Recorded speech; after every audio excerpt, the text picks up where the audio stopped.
Dracula, Chapter 11. Lucy Westenra's Diary, 12th of September. How good they are all to me. I quite love that dear Dr. Van Helsing. I wonder why he was so anxious about these flowers. He positively frightened me, he was so fierce. And yet he must have been right, for I feel comfort from them already. Somehow I do not dread being alone tonight. I can go to sleep without fear. I shall not mind any flapping outside of the window. Oh, the terrible struggle that I have had against sleep so often of late, the pain of the sleeplessness, or the pain of the fear of sleep, with such unknown horrors as it has for me. How blessed are some people whose lives have no fears, no dreads, to whom sleep is a blessing that comes nightly and brings nothing but sweet dreams. Well, here I am tonight, hoping for sleep, and lying like Ophelia in the play, with virgin cants and maiden struments. I never liked garlic before, but tonight it is quite delightful. There is peace in its smell. I feel sleep coming already. Good night, everybody. Dr. Seward's Diary, 13th of September. Called to the Berkeley and found Van Helsing, as usual, up to time. The carriage ordered from the hotel was waiting. The professor took his bag, which he always brings with him now. Let all be put down exactly. Van Helsing and I arrived at Hillingham at 8 o'clock. It was a lovely morning. The bright sunshine and all the fresh feeling of early autumn seemed like the completion of nature's annual work. The leaves were turning to all kinds of beautiful colors, but had not yet begun to drop from the trees. When we entered, we met Mrs. Westenra coming out of the morning room. She was always an early riser. She greeted us warmly and said, "You will be good to know that Lucy is better. The dear child is still asleep. I looked into her room and saw her, but did not go in, lest I should disturb her." The professor smiled and looked quite jubilant. He rubbed his hands together and said, "Ah, I thought I had diagnosed the cause. My treatment is working." To which he answered, "Oh, you must take all the credit to yourself, doctor. Lucy's state this morning is due in part to me." "How do you mean, ma'am?" asked the professor. "Well, I was anxious about the dear child in the night, and went into her room. She was sleeping soundly, so soundly that even my coming did not wake her, but the room was awfully stuffy. There were all these horrible strong-smelling flowers about everywhere, and she had actually a bunch of them around her neck. I feared that the heavy odor would do much for the dear child in her wakened state, so I took them all away and opened the window to let in fresh air. You'll be pleased with her, I'm sure." She moved off into her boudoir, where she usually breakfasted. As she had spoken, I watched the professor's face, and saw it turn an ashen gray. He had been able to retain his safe command whilst the poor lady was present, for he knew her state and how mischievous the shock would be. He actually smiled on her as he held open the door for her to pass into the room, but the instant she had disappeared he pulled me suddenly and forcibly into the dining room and closed the door. Then, for the first time in my life, I saw Van Helsing break down. He raised his hands over his head in a sort of mute despair, and then beat his palms together in a helpless way. Finally he sat down on a chair, and putting his hands before his face, began to sob, with loud, dry sobs that seemed to come from the very racking of his heart. Then he raised his arms again, as though appealing to the whole universe. "Oh, God, God, God," he said, "what have we done?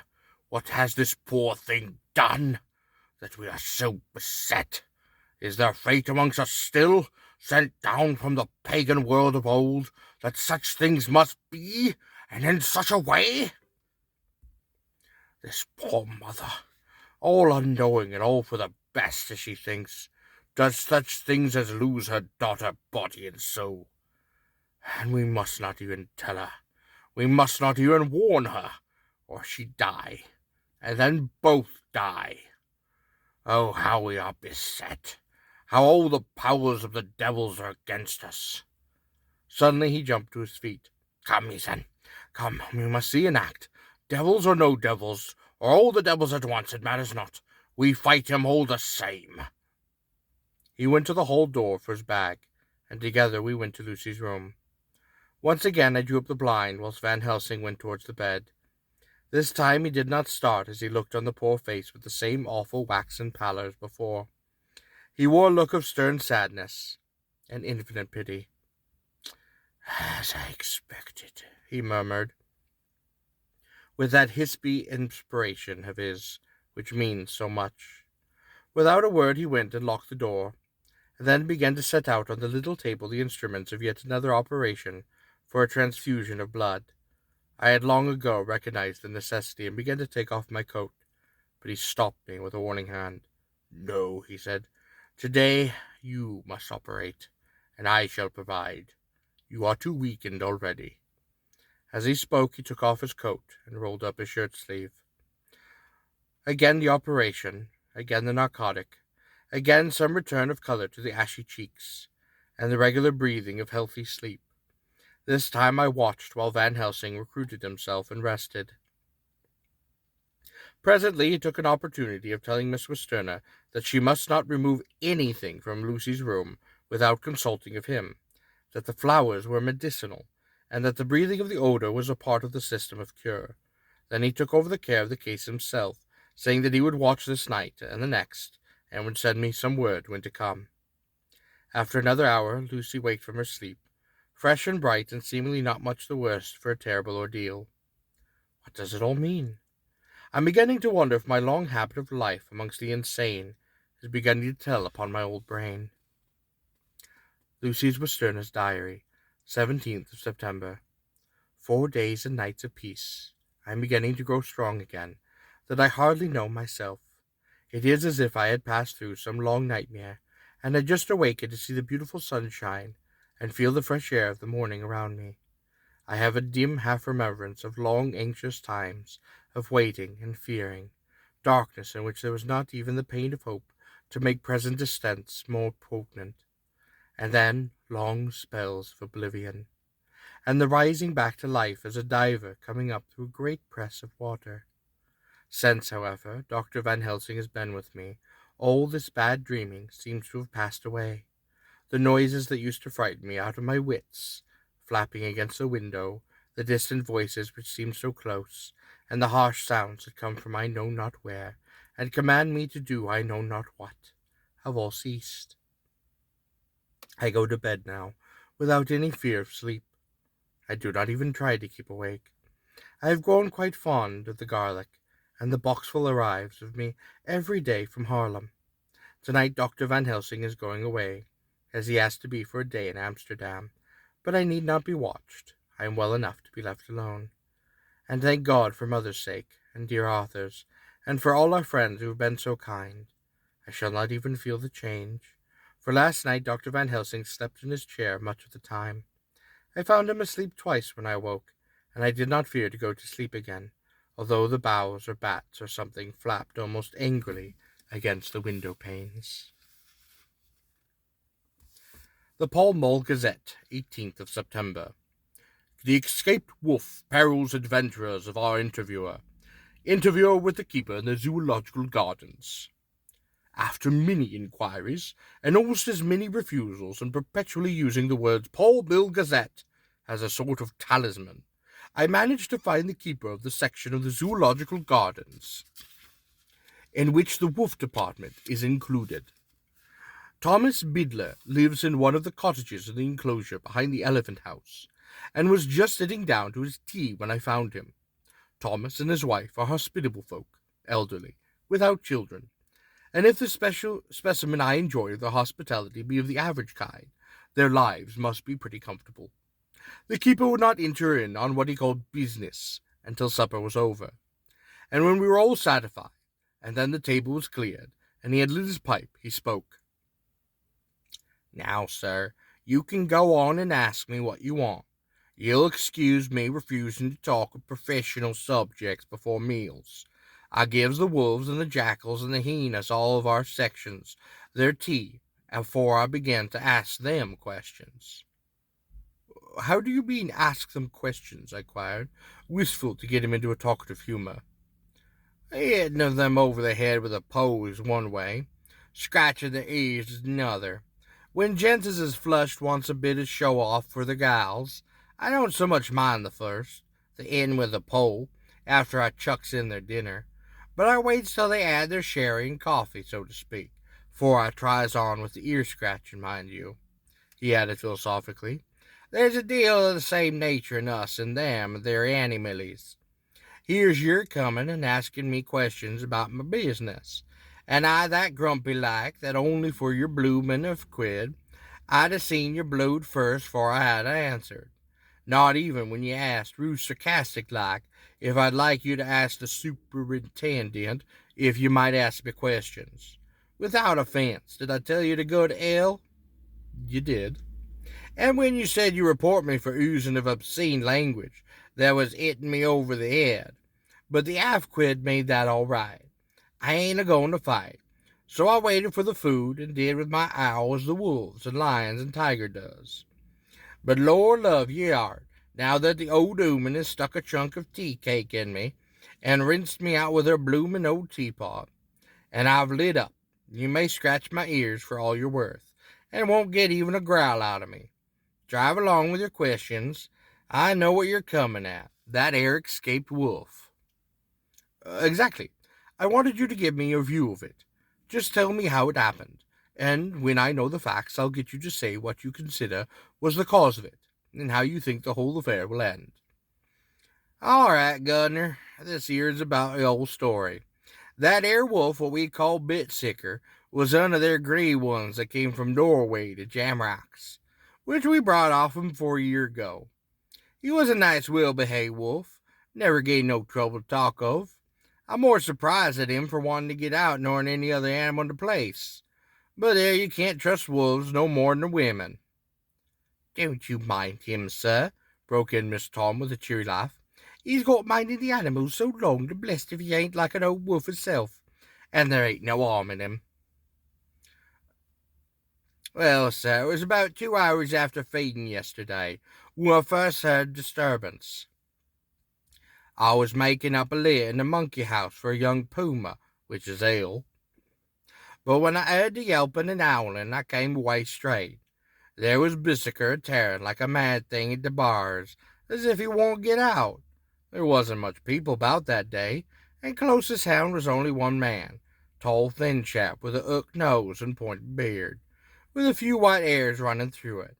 He had a hard, cold look and red eyes, and I took a sort of mislike to him, for it seemed as if it was him as we were irritating at. He'd had white kid gloves on, as he pointed out the animals to me and says, "Caper, these wolves seem upset at something." "Well, maybe it's you," says I, for I did not like the airs he was giving. Himself, he didn't get angry, as I hoped he would, but he smiled a kind of insolent smile, with a mouthful of white, sharp teeth. "Oh, no, they wouldn't like me," he says. "Oh, yes, they would," says I, imitation of him. "They always like a bone or two to clean their teeth on about tea time, which you's a bagful." But it was an odd thing, but when the animals see us a talking, they lie down, and when I went over to Bissiker, he let me stroke his ears, same as ever. That there man came over, and blessed but if he didn't put in his hand and stroke the old wolf's ears too. "Take care," says I. "Bissiker's quick." "Never mind," he says. "I'm used to 'em." "Oh, you into business yourself?" I says, taking off my hat for a man who trades in wolves, Ansiter, is a good friend to keepin'. "No," says he, "not exactly into business, but I've made pets of several." And with that he lifts his hat as perlite as a lord and walks away. Old Bissiker kept a looking after him till he was out of sight, then went and laid down in a corner, and wouldn't come out the whole evening. Well, last night, so soon as the moon was up, the wolves all began howling. There weren't nothing for 'em to howl at. There wasn't no one near, except someone that was evidently a-calling a dog somewhere out back of the garden in the parking road. Once or twice I went out to see that all was right, and it was, and then the howling stopped, just before about 12. I just took a look around for turning in, and bless me, but when I came opposite to old Bissiker's shade, I see the rails broke and twisted about, and the cage empty. And that's all I knew for certain. Did anyone else see anything? One of our gardeners was a comin' home about the time from Harmony, when he sees a big gray dog comin' out through the garden edges. Well, at least so he says. But I don't give much for it myself, for if he did, he'd never say a word about it to his missus when he got him. It was only after the escape of the wolf was made known, and we had been up all night a hunting for the park for Berserker. But he remembered seeing anything. My own belief was that the harmony had got into his head. Now, Mr. Biddler, can you account in any way for the escape of the wolf? Well, sir, he said with suspicious sort of modesty, I think I can. But I don't know as you'd be satisfied with the theory. Oh, certainly I shall. If a man like you, who knows the animals from experience, can't hazard a good guess at any rate, who is even to try? Well then, sir, I accounts for it this way. It seems to me that their wolf escaped simply because he wanted to get out. From the hearty way that both Thomas and his wife laughed at the joke, I could see that it had done service before, and that the whole explanation was simple and elaborate sell. I couldn't cope in imagining with the worthy Thomas, but I thought I knew a sure way to his heart, so I said, Now, Mr. Biddler, we'll consider the first half-sovereign worked off, and this brother of his is waiting to be claimed when you've told me what you think will happen. All right you are, sir, he said briskly. Well, excuse me, I know for scoffing at you, but the old woman here winked at me, which is as much as telling me to go on. Well, I never, said the old lady. My opinions is this. That 'ere wolf is hiding us somewheres. The gardener don't remember said he was a galloping northward faster than a horse could go. But I don't believe him. For you see, wolves don't gallop, no more than no dog does. They not been built that way. Wolves is fine things in a storybook, and I dare say when they gets in packs and does be chivying something, there's more fear than there is can make a deal of noise and chop it up. Whatever it is, but Lord bless you, in real life a wolf is only a low creature, not half as clever or bold as a good dog, and not half as quarter so much fighting 'em. This one ain't been used to fighting, or even to providing for herself, and more like he's somewhere round the park a-hiding and shivering, and if he thinks at all, wondering where he is to get his breakfast from. Or maybe he's got down some area and is in a coal cellar. My eye, won't some cook get a rum start when he sees his green eyes shining at her out of the dark. If he can't get food, he's bound to look for it. Mayhap he may chance to light on a butcher's shop. If he doesn't, some nursemaid goes a-walking off with a soldier, leaving for the hinfant and the prambler. Well, then I shouldn't be surprised if the census is one baby the less. That's about all.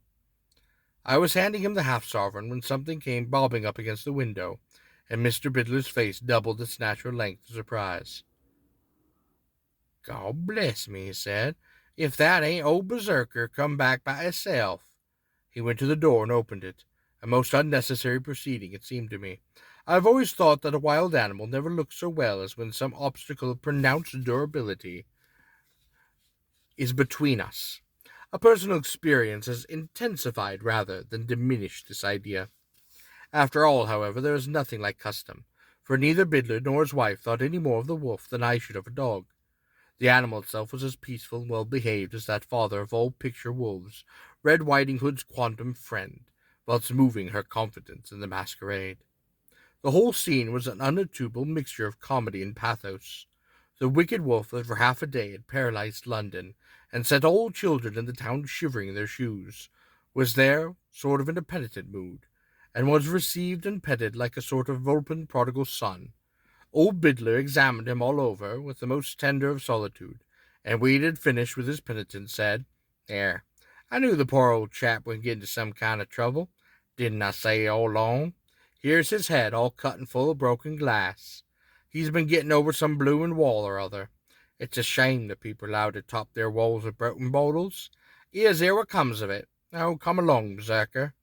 He took the wolf and locked him up in a cage, with a piece of meat that satisfied, in quantity at any rate, the elementary condition of the fatted calf, and went off to report. I came off, too, to report that the only exclusive information that is given today regarding the strange escapades at the zoo. Dr. Seward's Diary, 17th September.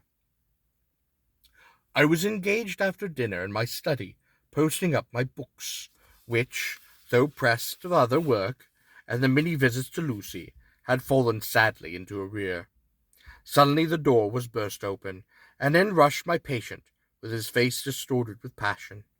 I was thunderstruck, for such a thing as a patient getting out of his own accord into the superintendent's study was most unknown.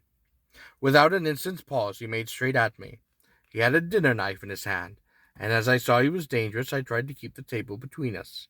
He was quite quick, and too strong for me, however, for before I could get my balance, he had struck at me and cut my left wrist rather severely. Before he could strike again, however, I got in my right, and he was sprawled on his back on the floor. My wrist bled freely, and quite a little pool trickled down to the carpet. I saw that my friend was not intent on further effort, and occupied myself with binding up my wrist, keeping a wary eye on the prostrate figure all the time. When the attendants rushed in, and we turned our attention to him, his employment positively sickened me. He was lying on his belly on the floor, licking up, like a dog, the blood which had fallen from my wounded wrist. He was easily secured, and to my surprise went with the attendants quite placidly, simply repeating over and over again, "Blood is the life. The blood is the life."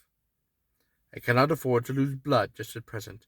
I've already lost too much of late for my physical good, and then the prolonged strain of Lucy's illness and its horrible phases is telling on me. I am quite overexcited and weary, and I need to rest.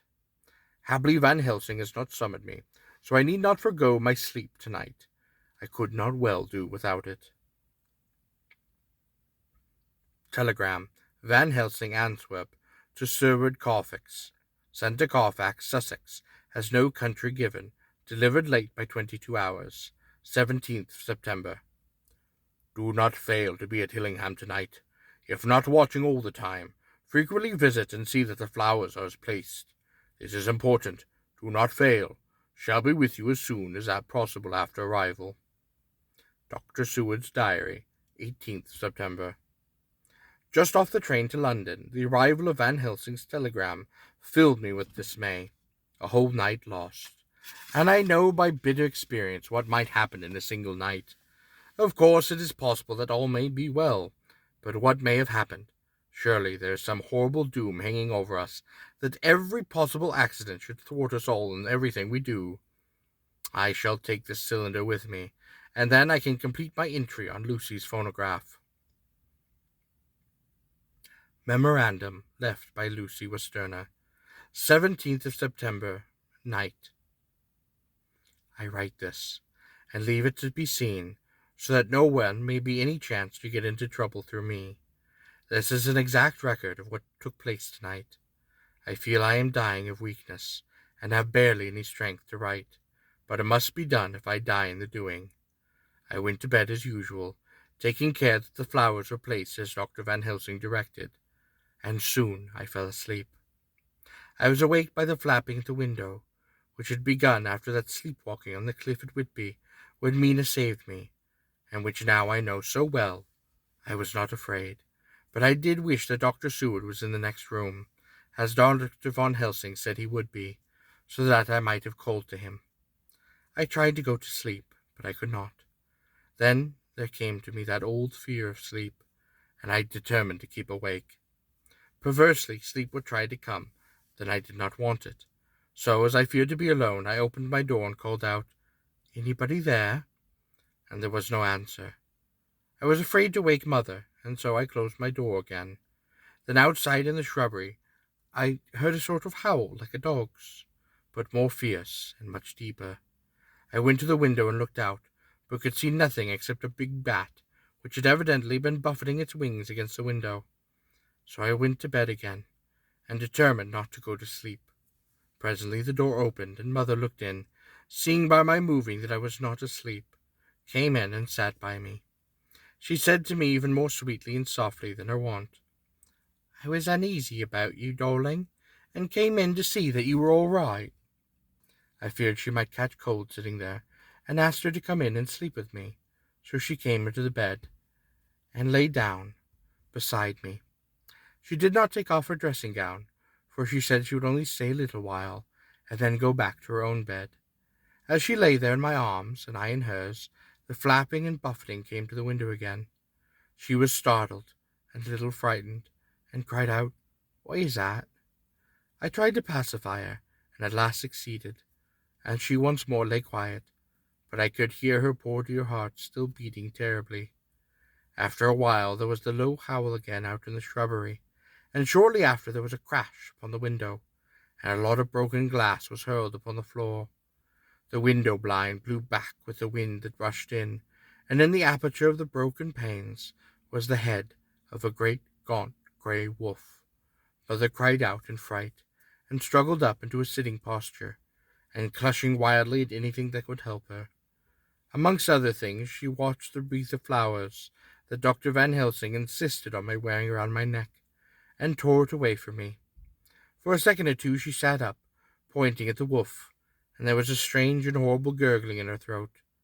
Then she fell over, as if struck with lightning, and her head hit my forehead, which made me dizzy for a moment or two. The room and all around seemed to spin round.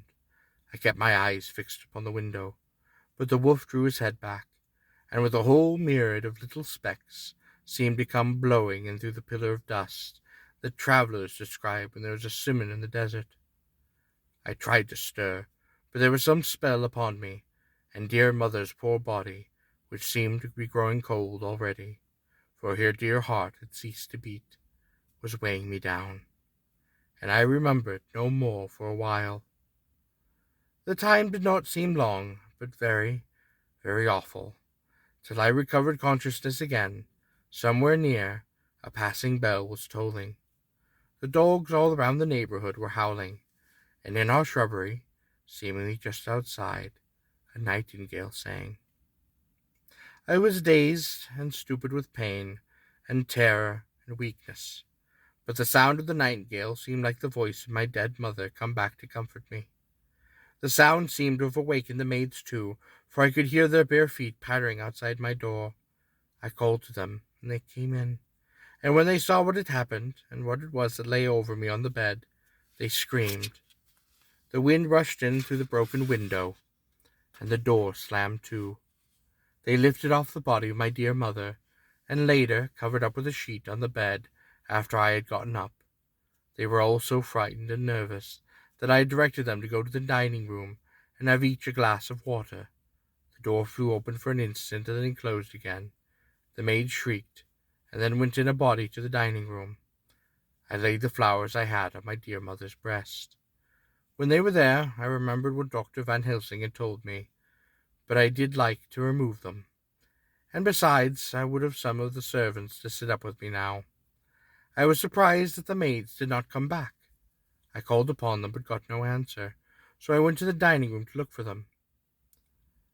My heart sank when I saw what had happened. They all four lay helpless on the floor, breathing heavily. The decanter of sherry was on the table half full, but there was a queer acid smell about. I was suspicious, and examined the decanter, and it smelled of laudanum. And looking upon the sideboard, I found that the bottle which mother's doctor uses for her, did use, was empty. What am I to do? What am I to do? I am back in the room with mother.